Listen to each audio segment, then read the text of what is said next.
സ്വാഗതം ചെയ്യുന്നു നിസ on the stage.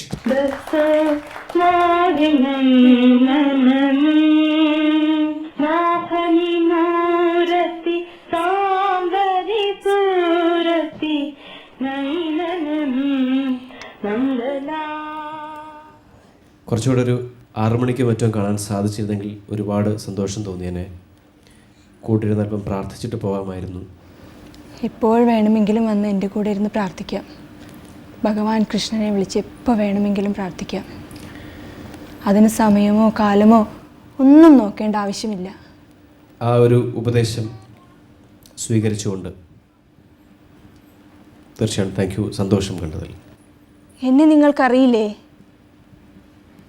ഞാൻ മീര, ഭക്തമീര, രാജ്ഞിയാവാനായി ജനിച്ചവൾ. കൃഷ്ണഭക്തിയായി ജീവിക്കുന്നു.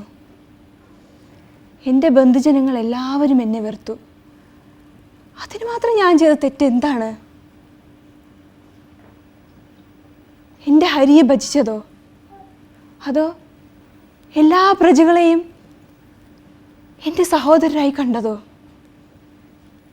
അവരെന്നെ വിഷം തന്ന് കൊല്ലാൻ നോക്കി, ഭ്രാന്തി എന്ന് വിളിച്ചു. എൻ്റെ ഗിരിധാരി, നീ എന്നെ രക്ഷിച്ചു. അങ്ങില്ലാതെ എനിക്ക് വയ്യ പ്രഭു. ഞാൻ പോകുന്നു വൃന്ദാവനത്തിലേക്ക്, എൻ്റെ ഹരിയുടെ അടുത്തേക്ക്. അതിൽ കൂടുതലായി മീരയ്ക്ക് എന്ത് ജന്മസാഫല്യം? താങ്കളുടെ ജന്മസ്ഥലം ഒന്ന് പറഞ്ഞു തരാമോ? ഞാൻ രാജസ്ഥാനിലാണ് ജനിച്ചത്. കൃഷ്ണഭക്തയായിട്ട് താങ്കൾ സന്യാസത്തിലേക്ക് ഇറങ്ങാൻ തീരുമാനിച്ച കാലഘട്ടത്തിൽ താങ്കൾക്ക് ഒരു ഗുരുവിനെ കിട്ടാൻ ഒരുപാട് വിഷമിച്ചു എന്ന് ഞാൻ കേട്ടിട്ടുണ്ട്. എന്താണ് അതിൻ്റെ കാരണം? ഞാനൊരു സ്ത്രീയല്ലേ, അതുകൊണ്ടായിരിക്കാം സന്യാസിമാരൊന്നും എന്നെ ഉൾക്കൊള്ളാത്തത്. പിന്നെ എൻ്റെ നന്ദകിഷോരനല്ലാതെ എനിക്ക് മറ്റാര് ഗുരുവായി വേണം? എൻ്റെ വഴികാട്ടിയും എല്ലാം ഭഗവാനാണ്. താങ്കൾ കൊട്ടാരവും ഇതൊക്കെ വിട്ടിട്ട് എങ്ങോട്ടാണ് പോയത്? ഭഗവാനെ തേടിയിട്ട് എങ്ങോട്ടാണ് യാത്ര ചെയ്തത്? വൃന്ദാവനത്തിലേക്ക്, എൻ്റെ ഹരിയുടെ നാട്ടിലേക്ക്. സ്വാഗതം ചെയ്യുന്നു താര ജഗദംബി ഓൺ ദ സ്റ്റേജ്.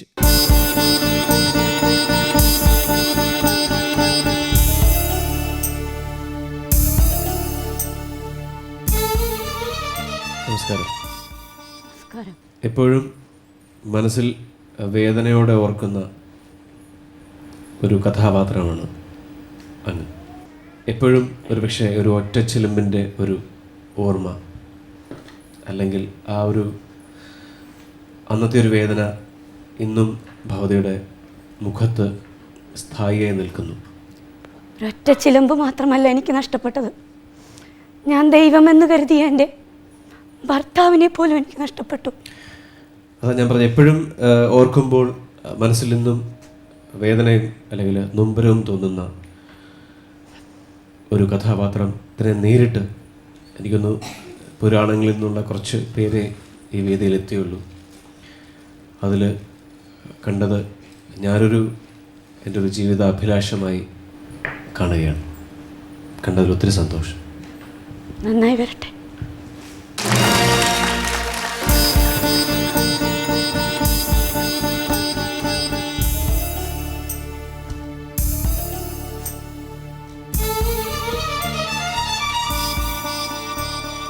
നിങ്ങൾക്കറിയോ,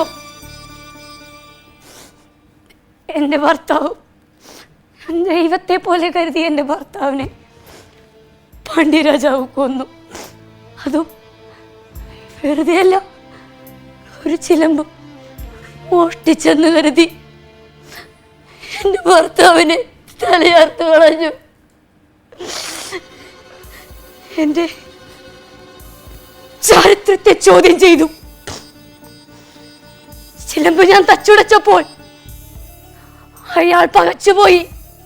കാരണം എൻ്റെ ചിലമ്പിനകത്ത് മുത്തുകളായിരുന്നില്ല, രത്നക്കല്ലുകളായിരുന്നു, രത്നക്കല്ലുകൾ. പക്ഷേ ഞാൻ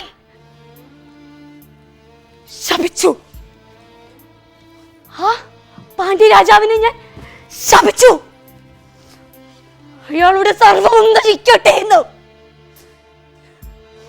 അയാളുടെ കൊട്ടാരവും മധുരാനഗരവും കത്തുവെന്ത് നീറാവട്ടെ എന്ന് ഞാൻ ശപിച്ചു. അടങ്ങിയില്ല, എന്റെ കോപം അടങ്ങിയില്ല.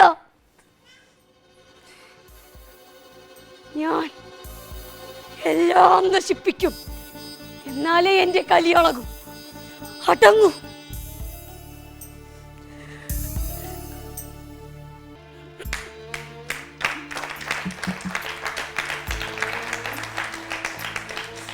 ഭർത്താവിൻ്റെ പേരെന്തായിരുന്നു? കോവലൻ. കോവലൻ. താങ്കളുടെ ഭർത്താവായിരിക്കെ മറ്റൊരു പരസ്ത്രീയുമായിട്ട് ബന്ധമുള്ളതായിട്ട് കേട്ടിട്ടുണ്ട്. എന്താണ് അവരുടെ പേരെന്താണ്? മാധവി. ഇന്ത്യക്ക് പുറത്ത് ഒരു രാജ്യത്ത് കൂടി താങ്കളെ, അതായത് കണ്ണകിയെ ദൈവമായിട്ട് ആരാധിക്കുന്ന ഒരു രാജ്യമുണ്ട്. അതേത് രാജ്യമാണ്? ശ്രീലങ്കയിൽ.